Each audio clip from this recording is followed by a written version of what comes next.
రాష్ట్ర ప్రభుత్వం నిర్వహిస్తున్న స్వచ్ఛాంధ్ర కార్యక్రమంలో భాగంగా వినుకొండ మున్సిపాలిటీ ఆధ్వర్యంలో నిర్వహించిన కార్యక్రమానికి చీఫ్ విప్ జీవి ఆంజనేయులు ముఖ్య అతిథిగా హాజరయ్యారు.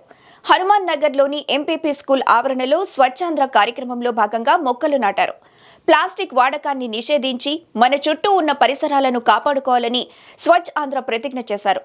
ఈ సందర్భంగా చీఫ్ విప్ జీవి మాట్లాడుతూ ప్లాస్టిక్ కవర్లు వాడటం వల్ల పరిసరాలు కాలుష్యం ఏర్పడటమే కాకుండా మట్టి కలుషితమవుతుందని, ప్రజలు అనారోగ్యం పాలవుతారని తెలిపారు. ప్రతి ఒక్కరూ ప్లాస్టిక్ నిషేధించాలని కోరారు. ప్లాస్టిక్ వాడకం వల్ల కలిగే నష్టాలపై అవగాహన కల్పించారు. ప్రతి ఒక్కరూ ప్లాస్టిక్ ని నిషేధించాలని చీఫ్ విప్ జీవి పిలుపునిచ్చారు. ఇది స్వచ్ఛ భారత్ సంకల్పము. నా పరిసరాల పరిశుభ్రత కొరకు కొంత సమయం కేటాయిస్తానని ఆంధ్రప్రదేశ్ పరిశుభ్ర వినుకొండ సాధించే సంకల్పానికి పరిశుభ్రత గురించి నేను వేసిన ఈ ముందడుగు ఆంధ్రప్రదేశ్ రాష్ట్రాన్ని మన వినుకొండ పట్టణాన్ని శుభ్రపరచడంలో సింగిల్ యూజ్ ప్లాస్టిక్ ని మన వినుకొండ పట్టణం నుంచి తమిళ వేయడానికి నా వంతు కృషి చేస్తానని వినుకొండ పట్టణంలో స్వచ్ఛాంధ్ర కార్యక్రమంలో పాల్గొన్న ప్రతి ఒక్కరికి పేరు పేరున హృదయపూర్వక అభినందనలు తెలియజేస్తున్నాను. పరిశుభ్రంతో ఆరోగ్యం, మెరుగైన సమాజం కోసం, ప్రజలందరికీ మంచి ఆరోగ్యం కోసం ఈరోజు పరిశుభ్రాన్ని మెయింటైన్ చేయాల్సినటువంటి బాధ్యత ప్రతి ఒక్క పౌరుని మీద ఉంది. స్వచ్ఛ ఆంధ్రప్రదేశ్ సాధిద్దాం, స్వచ్ఛ వినుకొండని సాధిద్దాం, అలాగే స్వచ్ఛ దివస్ కార్యక్రమాన్ని విజయవంతం చేద్దాం. ఈ రోజు వినుకొండ సామాజిక సేవా కార్యక్రమాల్లో ప్రజలందరూ కూడా భాగస్వామ్యం కావాలని సందర్భంగా నేను కోరుతున్నా.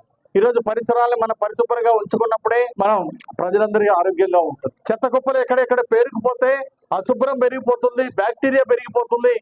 దానివల్ల ప్రజల యొక్క ఆరోగ్యం కూడా దెబ్బతినే పరిస్థితి ఉంటుంది. కాబట్టి పరిశుభ్రంగా ఉంచడం అధికారుల బాధ్యత ఒక్కటే కాదు, అధికారులకు బాధ్యత ఉంటుంది. అలాగే ప్రజలు కూడా భాగస్వామ్యం అయినప్పుడే ఇది సంపూర్ణ విజయవంతం అవుతుందని ఈ సందర్భంగా తెలియజేస్తున్నా. ముఖ్యంగా గతంలో ఒకప్పుడు ఔరంగజేబ్ పాలనలో జిజియా పన్ను వేయటాన్ని చూసాం. అలాగే జుట్టు మీద పన్ను వేసిన వాళ్ళని చూసాం చరిత్రలో. కానీ చెత్త మీద పన్ను వేసిన వాళ్ళని గత ప్రభుత్వంలో, వైసీపీ ప్రభుత్వంలో చెత్త పన్ను వేసి 400 కోట్ల రూపాయలు వసూలు చేశారు ప్రజల దగ్గర. ఎంత దారుణం అండి! చెత్త మీద పన్నేసినటువంటి చరిత్రలో ఎవరైనా ముఖ్యమంత్రిని చూసామా? చెత్త మీద పన్నేసిన ముఖ్యమంత్రి ఎవరిని చూడలే గతంలో. ఎప్పుడైనా చూసామా? ఈ దేశంలో, భారతదేశంలో ఎక్కడైనా ఏ రాష్ట్రంలో చూసామా? మన ఆంధ్రప్రదేశ్ దౌర్భాగ్యం. గత పాలకులు చెత్త మీద పన్ను వసూలు చేశారు, కానీ పోనీ పరిశుభ్రత ప్రాధాన్యత ఇచ్చారంటే అది లేదు. 85 లక్షల టన్నులు మున్సిపాలిటీల్లో చెత్త పెరిగిపోయింది. 123 మున్సిపాలిటీల్లో ఎక్కడికక్కడ చెత్త తీసి పక్కనేశారు 5 సంవత్సరాల పాలనలో. మరి చెత్త పన్ను ఎందుకు వసూలు చేశారు? చెత్త పన్ను వసూలు చేసిన వాళ్ళు మీరు ఎందుకు పరిశుభ్రంగా ఉంచలేదు? అన్ని మున్సిపాలిటీలు 85 లక్షల టన్నులు ఏ విధంగా పేరుకుపోయింది గత పాలనలో? కాబట్టి గత పాలకులు పన్నుల రూపంలో కరెంటు ఛార్జీలు పెంచి, చెత్త మీద పన్నులు వేసి, ఆర్టీసీ ఛార్జీలు పెంచి, ఈ విధంగా పన్నులు వసూలు చేసుకొని దాన్ని అవినీతికి వాడుకున్నారు. కానీ ఏ రోజైనా స్వచ్ఛాంధ్ర గురించి ఆలోచించారా గత పాలకులు? అందుకే చంద్రబాబు నాయుడు గారు స్వచ్ఛాంధ్రప్రదేశ్ కార్యక్రమానికి పిలిపించారు. అందుకే మనం ఎక్కడికక్కడ అన్ని మున్సిపాలిటీల్లో, మన రాష్ట్రంలో అన్ని ప్రాంతాల్లో, అన్ని గ్రామాల్లో, మున్సిపాలిటీలో కూడా పరిశుభ్రత చంద్రబాబు గారు ఇచ్చిన కార్యక్రమాన్ని క్లీన్ ఆంధ్ర, గ్రీన్ ఆంధ్రగా మనం తీర్చిదిద్దాలి, స్వచ్ఛాంధ్రగా ముందుకు తీసుకెళ్లాలని ప్రజలందరికీ నేను విజ్ఞప్తి చేస్తున్నా. ప్రజలందరూ ఈ కార్యక్రమంలో భాగస్వామ్యం అవ్వాలని నేను కోరుతున్నా.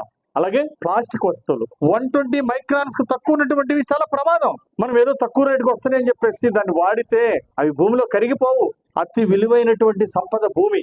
ఆ భూమి ఇలాంటి డీగ్రేడ్ అవ్వని మెటీరియల్ వాడినందువల్ల, ప్లాస్టిక్స్ వాడినందువల్ల బయోడీగ్రేడ్ అవ్వవు. దానివల్ల సాయిల్ అంతా, భూమి అంతా పాడైపోతుంది, కలుషితం అయిపోతుంది, క్యాన్సర్ లాంటి వ్యాధులు వచ్చే ప్రమాదం ఉంది. అందుకోసం ఆరోగ్యం కోసం, భూమిని స్పాయిల్ చేయటం ఉండటం కోసం, క్యాన్సర్ లాంటి మహమ్మారి వ్యాధులు రాకుండా ఉండటం కోసం ప్రతి ఒక్కరు కూడా 120 మైక్రాన్స్ లోపు ఉన్నటువంటి కవర్లు కానీ, ప్లాస్టిక్ గ్లాసులు కానీ వాడొద్దని నేను ప్రజలందరికీ విజ్ఞప్తి చేస్తున్నా.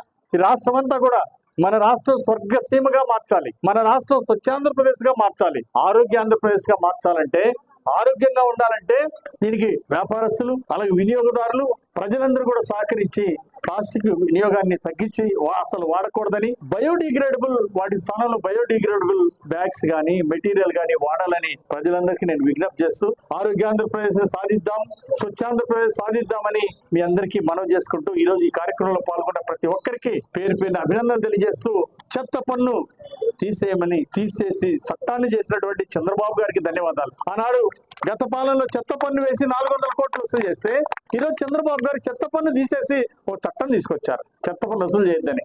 అలాగే అక్టోబర్ 2 గాంధీ జయంతి నాటికి 85 లక్షల టన్నులు మున్సిపాలిటీల్లో రాష్ట్రంలో పేరుకుపోయినటువంటి చెత్త అంతా 5 సంవత్సరాలు ఉంచినటువంటి చెత్త అంతా అక్టోబర్ 2 కల్లా మొత్తం కూడా పరిశుభ్రం చేయాలని, అట్లా దాన్ని ఎరువుగా మార్చి సంపదగా సృష్టించాలని కూడా నేను అధికారులందరినీ కూడా నేను కోరుతున్నాను. అందుకే చెత్తను వదిలేసి ప్రజల్ని అనారోగ్యంలో పడేశారు గత పాలకులు. ఈ రోజు అక్టోబర్ 2 కల్లా ఈ చెత్త అంతా కూడా 85 లక్షల టన్నులు రాష్ట్రంలో ఉన్న చెత్త అంతా కూడా మరి ముఖ్యమంత్రి గారి ఆదేశాలతో చంద్రబాబు గారి ఆదేశాలతో మొత్తం కూడా తొలగించడం జరుగుతూ ఉంది. అక్టోబర్ 2 కల్లా మొత్తం కూడా తొలగించి పరిశుభ్ర ఆంధ్రప్రదేశ్ ని అందిస్తాము, ఆరోగ్యకరమైనటువంటి వాతావరణాన్ని తీసుకొస్తాము. ఈ రోజు ప్రతిక్రియ చేసిన ప్రతి ఒక్కరికి అభినందనలు తెలియజేస్తూ దీంట్లో అందరూ పరిశుభ్రం ఉంచడంలో ప్రతి ఒక్కరూ భాగస్వామ్యం అవ్వాలని కోరుకుంటూ నాకు అవకాశం ఇచ్చిన అందరికీ పేరు పేరున నమస్కారాలు, ధన్యవాదాలు తెలియజేస్తున్నాను.